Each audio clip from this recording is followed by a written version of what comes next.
أهلها وإذا حكمتم بين الناس أن تحكموا بالعدل إن الله نعم ما يعظكم به إن الله كان سميعا بصيرا. بل جعل الله سبحانه وتعالى الأمانة مما كلفنا به من قبل إيجادنا في الأرض. قال تعالى إنا عرضنا الأمانة على السماوات والأرض والجبال فأبين أن يحملنها وأشفقن منها وحملها الإنسان إنه كان ظلوما جهولا. أي أن الله سبحانه وتعالى وجه إلينا الخطاب بالأمانة من قبل إيجادنا في الأرض حتى يبين لنا أهميتها وحتى يذكرنا بخطورة شأنها وبعظم ذنب من ضيعها. Aux serviteurs d'Allah, parmi les principes qu'Allah subhanahu wa ta'ala nous rappelle et desquels il nous mentionne l'importance et la gravité et la haute valeur dans son livre, il y a le principe de la responsabilité, ce qu'on pourrait utiliser comme traduction du terme général, générique de Al-Amana. Al-Amana en arabe, c'est un terme qui englobe beaucoup de choses, mais on pourrait le traduire par la responsabilité.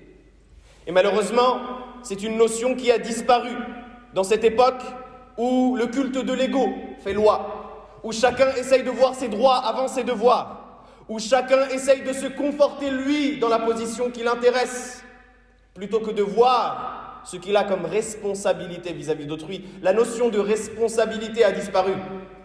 Alors qu'Allah subhanahu wa ta'ala nous en mentionne l'importance. Lorsqu'Allah subhanahu wa ta'ala nous dit qu'il nous a chargés de cette obligation avant même que nous soyons présents ici sur terre. Allah subhanahu wa ta'ala avait déjà dirigé l'ordre vers nous d'accomplir cette amana, cette responsabilité. Allah subhanahu wa ta'ala a dit: nous avons exposé la amana, la responsabilité sur les cieux, la terre et les montagnes. Elles ont toutes refusé de s'en charger et d'accepter ce dépôt. Les cieux, la terre et les montagnes ont refusé de se charger de cette amana, de ce dépôt duquel Allah subhanahu wa ta'ala les a chargés. Wa hamalaha al-insan, et qui s'en est chargé? L'être humain, nous. Ce dépôt-là qu'ont refusé les cieux, la terre et les montagnes, ce sont nous qui nous en sommes chargés. Innahu kana zaluman jahula, et l'être humain est certes un grand injuste, un grand ignorant.